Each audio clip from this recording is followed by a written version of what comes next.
सत्संग जी प्रेम से कहना सत्संग काफ़ी लंबे अरसे के बाद फिर से यहाँ न्यूयॉर्क न्यू जर्सी में आने का मौका मिला है। लास्ट जुलाई में आप सभी जानते हैं कि नॉर्थ अमेरिका की यात्रा के दौरान करीब 12 यूनाइटेड स्टेट्स के जो स्टेट्स हैं उनमें जाकर संतों के दर्शन करने का अवसर मिला और उस यात्रा में भी यहाँ न्यूयॉर्क में आना संभव नहीं हुआ, लेकिन रॉचेस्टर या अन्य टोरंटो इत्यादि कई स्थान थे जहाँ पर न्यूयॉर्क की संतें पहुँची और उनके दर्शन करने का अवसर मिला। और उससे पहले भी इस इलाके में बॉस्टन में विशाल समागम का जो आयोजन हुआ उसका भी भरपूर सभी ने आनंद लिया और सबके दर्शन करके बहुत खुशी हासिल हुई। तो इस तरह से समय समय पे अवसर और मौके बनते हैं जब महापुरुषों के संतों के दर्शन करने के अवसर मिलते हैं, जो चाहे हिंदुस्तान के किसी कोने में रहते हैं या फिर हिंदुस्तान से बाहर अन्य मुल्कों में रहकर मेहनत मुशक्क़त करते हैं और साथ ही साथ सेवा सत्संग सुमरन को भी निभाते हैं। हिंदुस्तान में भी रहकर समय समय के ऊपर जगह जगह पर जाने के अवसर मिलते हैं और ऐसे दूर दराज इलाकों में बसे हुए भक्तजनों की प्रेम लगन श्रद्धा देखने को मिलती है। चंद प्रांतों में जाने का अवसर मिला, चाहे वो जम्मू कश्मीर का इलाका है, चाहे पंजाब है, चाहे हरियाणा है, राजस्थान है, इस प्रकार से यूपी है, उत्तराखंड का कुछ हिस्सा है। तो इन प्रांतों में भी जाने के अवसर मिले हैं इस दौरान और वहाँ पर भी जा जाकर वही श्रद्धा वही भक्ति भावना देखने को मिली है। इस ज्ञान के ऊपर टिककर इस ज्ञान को जीने के प्रयास कर रहे हैं और एक ऐसा प्रेम भरा जो वातावरण बनाने के लिए हमेशा ललायत रहते हैं। इसी प्रकार से हिंदुस्तान से बाहर भी, चाहे यूरोप हो, चाहे ऑस्ट्रेलियन कंट्रीज़ हों, या भी अरब में जनवरी में मिडिल ईस्ट की चंद गल्फ कंट्रीज़ में जाने का मौका मिला था। चाहे कैसी भी स्थितियां परिस्थितियां हो, महापुरुष भक्तजन हमेशा कोशिश करते हैं कि हम सत्संग कर पाएँ। कई जगह पर कैसी कैसी रिस्ट्रिक्शंस होती हैं, कैसी कैसी रेगुलेशंस होती हैं और उन ऐसे समय और ऐसे स्थानों के ऊपर भी भक्तजन पूरी तरह से तन्मयता के साथ सत्संग करने का प्रयास करते हैं, सेवा में योगदान देते हैं। और अब सेवा का तो इतना व्यापक रूप बन चुका है, जबकि जगह जगह के ऊपर ऐसी एक्टिविटीज़ का आयोजन हो रहा है जहाँ पर समाज के लिए और ह्यूमैनिटी के लिए किस तरह से यंगस्टर सामने आ रहे हैं, साध संगत सामने आ रही है। हिंदुस्तान में भी कितने कितने ऐसे रूप बने हैं जहाँ पर समय समय के ऊपर समाज की सेवा की जा रही है, देश की सेवा की जा रही है। और ये मुल्क भी अब पीछे नहीं रहे, इन मुल्कों में भी उसी उत्साह के साथ ये सेवाएं हो रही हैं। यानी कि सेवा वाला पहलू भी कितना मजबूत होता चला जा रहा है और बच्चों नौजवानों को सीख मिल रही है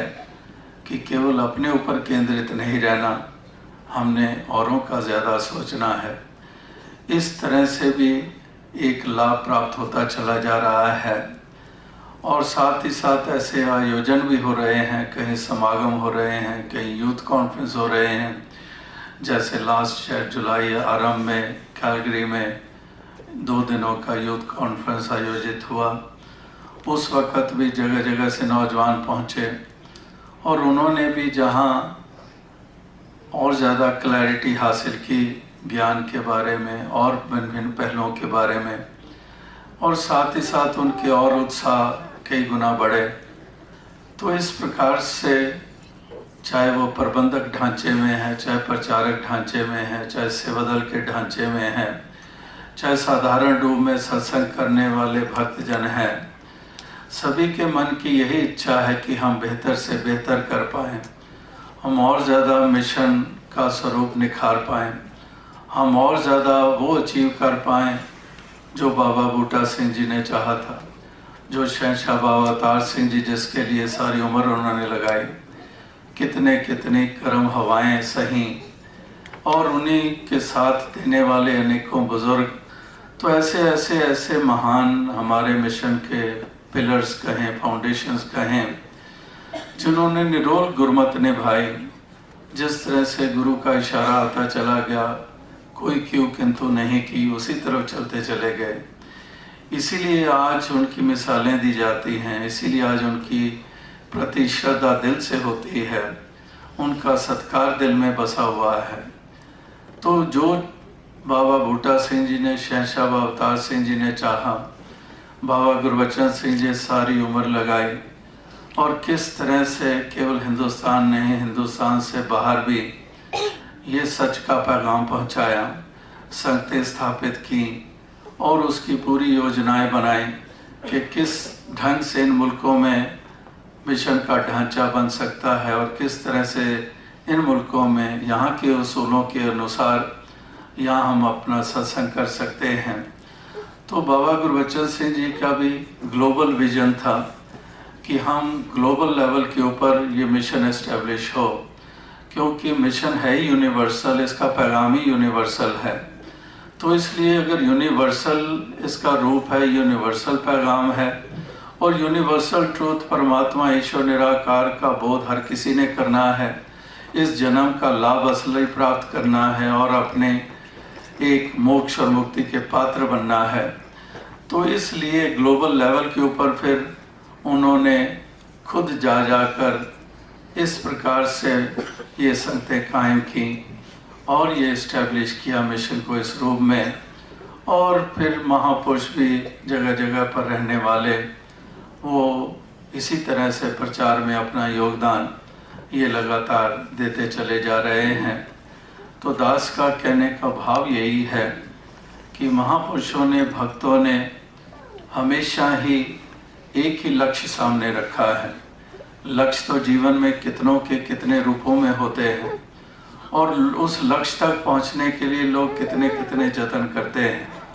कितने उपराले करते हैं, कितनी एफर्ट्स करते हैं, और उस लक्ष्य को कई पा भी जाते हैं। लेकिन जो सर्वोत्तम लक्ष्य है जीवन का, जो तमाम धर्म ग्रंथों में, वेद शास्त्रों में बताया गया है, अक्सर इंसान उस लक्ष्य से चूक जाते हैं। उस लक्ष्य की तरफ उनका ध्यान नहीं होता है, उस तरफ उत्साह नहीं होता है, उस तरफ जागरूकता नहीं होती है। और महापुरुष भक्त जनों ने ही, वलियों, गुरु, पीर, पैगंबरों ने ही युगों युगों से इस लक्ष्य तक पहुंचने के लिए अपने जीवन को प्रस्तुत किया है और सबके लिए एक साधन बने हैं, ताकि ये जन्म जो है व्यर्थ ना चला जाए। ये बहुत दुर्लभ जन्म है, एक एक श्वास बहुत कीमती है। एक श्वास जो जाती है लौट के आती नहीं है, एक पल जो हाथ से निकल जाता है लौट के आता नहीं है। अभी ठीक से देख भी नहीं पाते हैं और आँखों से ही वो दृश्य ओझल हो जाता है। तो इस प्रकार से एक एक लम्हा जीवन का बहुत ही कीमती है, और जो कीमती होती है उसकी फिर संभाल करना ही विजडम होता है। अगर एक एक पल कीमती है, एक एक श्वास कीमती है, और जो जान जाते हैं ये कीमती है, फिर वो उस कीमती की संभाल भी करते हैं। तो इसलिए इसकी संभाल दुनियादारी तक रहकर तो हो नहीं सकती है। इसकी संभाल या इसकी कदर केवल दुनियावी फितरतों से युक्त होकर जी लेने से नहीं होती है। इसकी संभाल होती है, इसकी कदर साबित होती है जब हम वाकई ही परमार्थ पे रहकर इन श्वासों को बिताते हैं। जब इस मालिक खालिक निराकार के साथ अपना मन का नाता जोड़कर हम इन लम्हों को बिताते हैं, जब सुंदर भावनाओं से युक्त होकर हम इन लम्हों को बिताते हैं, फिर हमारी उम्र मुबारक, हमारे श्वास मुबारक, हमारा चलना फिरना मुबारक, हमारा उठना बैठना मुबारक, वो सब मुबारक हो जाता है।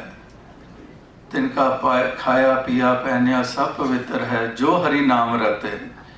इस हरि के नाम में रंगे हुए जो फिर अपने जीवन का निवाह करते हैं, तो वो हर पहलू जो है वो मुबारक होता है।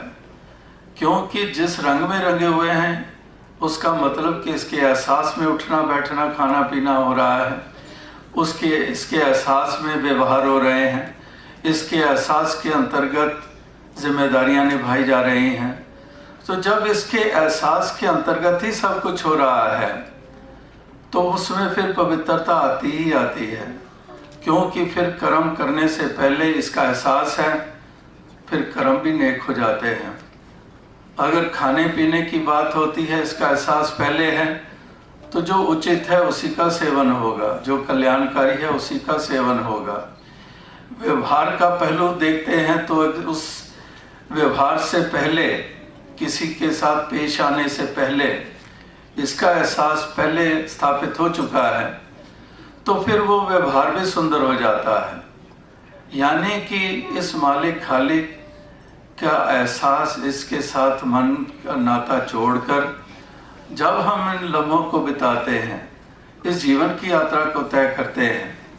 तो इस जीवन की महत्ता बढ़ती चली जाती है। इस जीवन में निखार आता चला जाता है, जिससे अपने आप को शोभा मिलती है, जिससे औरों को प्रेरणा मिलती है, औरों के मनों में भी प्रभाव पड़ते हैं कि वाकई ही जिस दिशा की तरफ ये जा रहा है, ये बहुत ही इसके जीवन में हमें महत्ता देखने को मिल रही है। तो उसका प्रभाव पड़ता है, वो प्रेरित होता है और वो अपने कदम भी उसी तरफ बढ़ाना शुरू कर देता है। तो इस तरह से महापुरुषों ने केवल वाणी या बोलों और वचनों के द्वारा नहीं संसार तक पैगाम दिया, उन्होंने अपने जीवन के द्वारा ये पैगाम दिया। ये जीवन ही उनका मुंह बोलती तस्वीर बना है और वाकई ही जिन्होंने जी के दिखाया है उनके ही सच्चे मायनों में प्रभाव पड़े हैं। वही सच्चे मायनों में जन जन तक एक संदेश पहुंचाने में बहुत ही एक असरदायक वो एक साधन उनका अपना ही जीवन रहा है। तो इस प्रकार से ऐसे जीवन को जीने के लिए ही भक्त हमेशा ललायत रहता है और उस तरफ भक्त का हमेशा उत्साह बना रहे कि हमने अपने जीवन के ऊपर केंद्रित रहना है, हमने अपने कदमों के ऊपर केंद्रित रहना है। जैसे वो कहावतें मशहूर हैं कि फूंक फूंक कर कदम रखना, कि उसका मतलब ही यही है कि फूंक फूंक कर कदम रखने का मतलब कि मेरा एक भी कदम गुरु मर्यादा से बाहर ना हो जाए, मेरा एक एक कदम जो है वो कल्याणकारी हो मेरे लिए, और मेरा एक कदम धरा हुआ दूसरे के लिए भी लाभ का कारण ही बने, ना मेरे लिए नुकसान का कारण बने, ना दूसरे के लिए नुकसान का कारण बने। तो इसलिए एक एक कदम जो धरा जाता है, अगर इस एहसास के साथ धरा जाता है, इसके रंग में रंग कर धरा जाता है, एक गुरु की मर्यादा के अनुसार धरा जाता है, तो वाकई ही वो फिर एक एक कदम जो है वो आगे बढ़ाया हुआ उसकी तुलना कहाँ कर दी कि कितने कितने सैकड़ों हजों से भी ज़्यादा एक एक कदम की महत्ता है। तो इस प्रकार से कितना महत्व दिया गया है, जो इस रंग में रंग कर, इस नाम के रंग में रंगे हुए इस ज्ञान को जीते हैं, जो प्रेम भाव से जीते हैं, जो इनकी वाणी भी मधुर होती है, जिनकी मन की विनम्रता होती है, जिनके हृदय की विशालता होती है, तो वो वास्तविकता में, जैसे दास पहले भी कई दफ़ा ये बात कहता है कि अक्सर पूजा स्थल होते हैं एक जगह के ऊपर, जहाँ पर लोग जा जाकर उन धर्म स्थानों के ऊपर अपनी श्रद्धा प्रकट करते हैं, तो वो तो एक जगह पर ही वो स्थापित होते हैं, लेकिन जो इस भाव से इस रंग में रंग कर जीते हैं वो खुद अपने आप में ही चलते फिरती पूजा स्थल बन जाते हैं, वो चलते फिरते ही मंदिर बन जाते हैं। वो इस प्रकार से उनका जीवन हो जाता है। तो ऐसा ही जीवन हर किसी का बन पाए, यही हमेशा अरदास प्रार्थना रहती है कि दातार ऐसी कृपा करें कि ऐसा जीवन सब जी पाएं, ताकि सबकी शोभा बने और सब सच की तरफ सबको अग्रसर करने के लिए वो एक ऐसी मिसालें बनती चली जाएं खूबसूरत, ताकि दुनिया भी जो आज अंधकार में विचरण कर रही है, जो हिंसा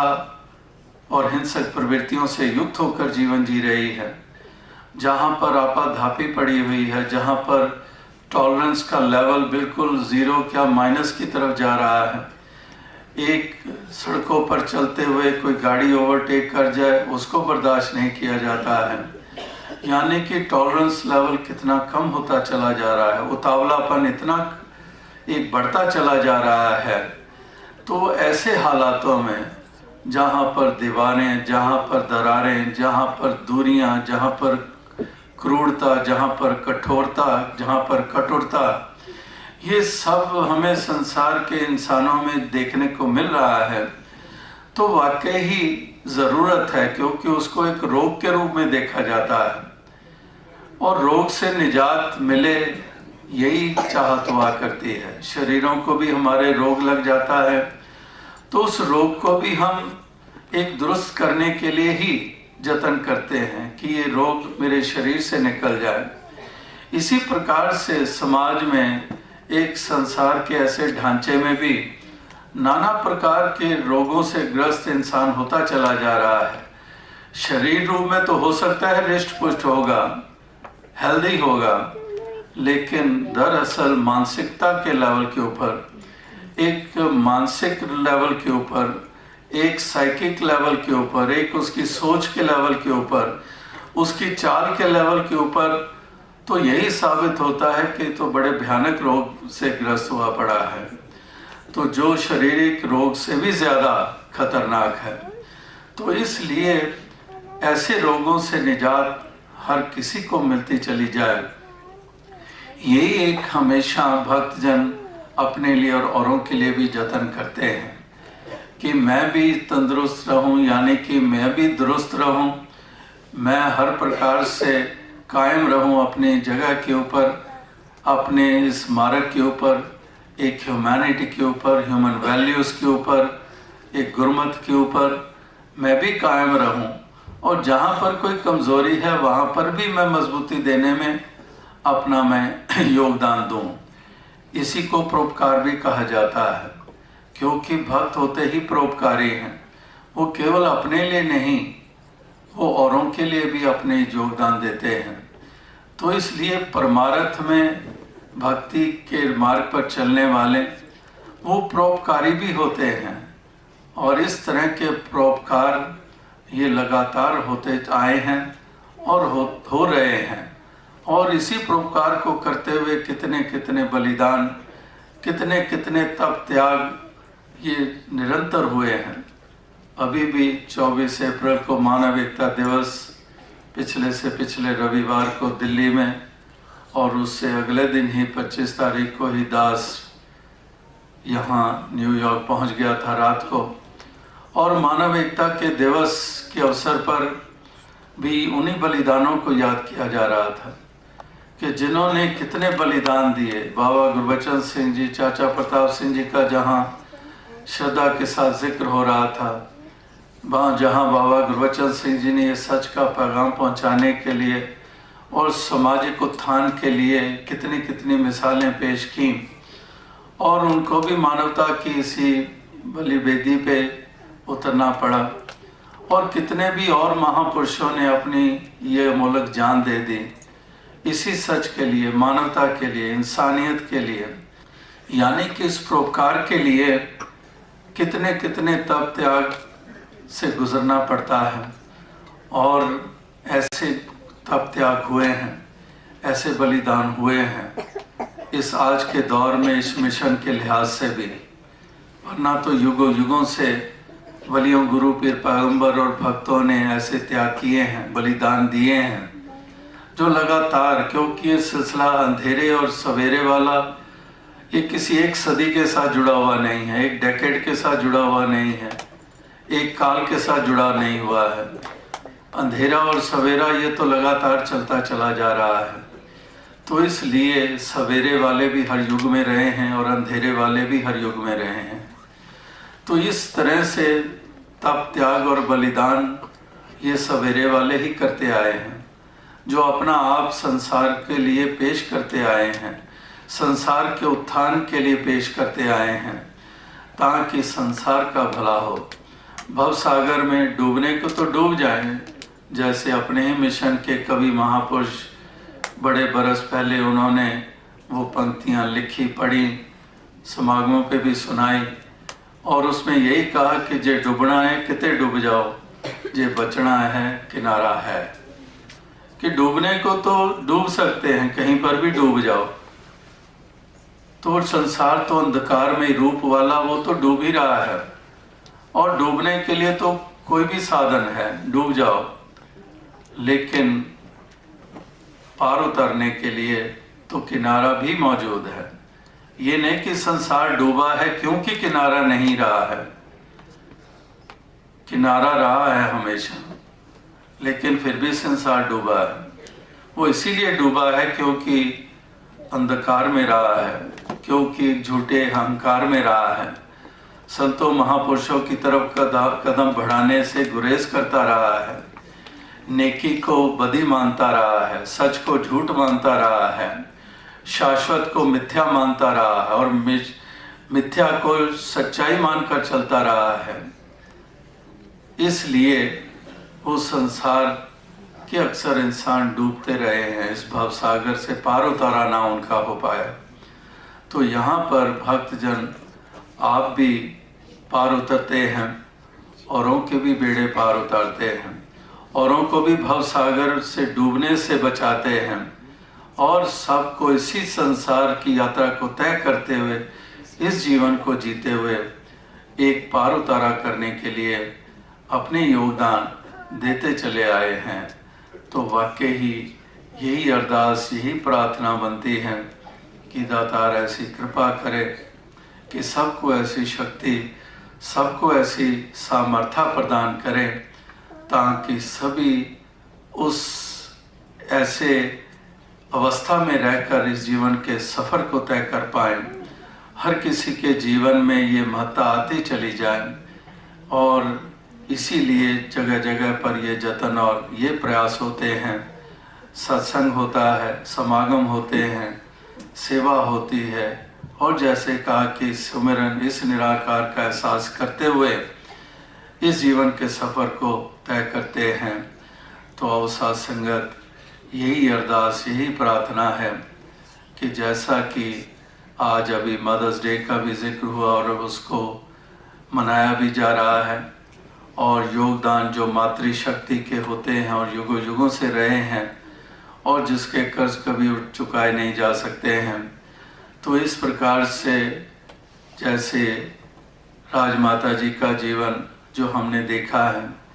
कि किस प्रकार से उन्होंने पूर्ण भक्त बनकर, कोई भी ध्यान ना रखते हुए कि मैं किसकी बहू हूँ या मैं किसकी पत्नी हूँ, किसकी माँ हूँ,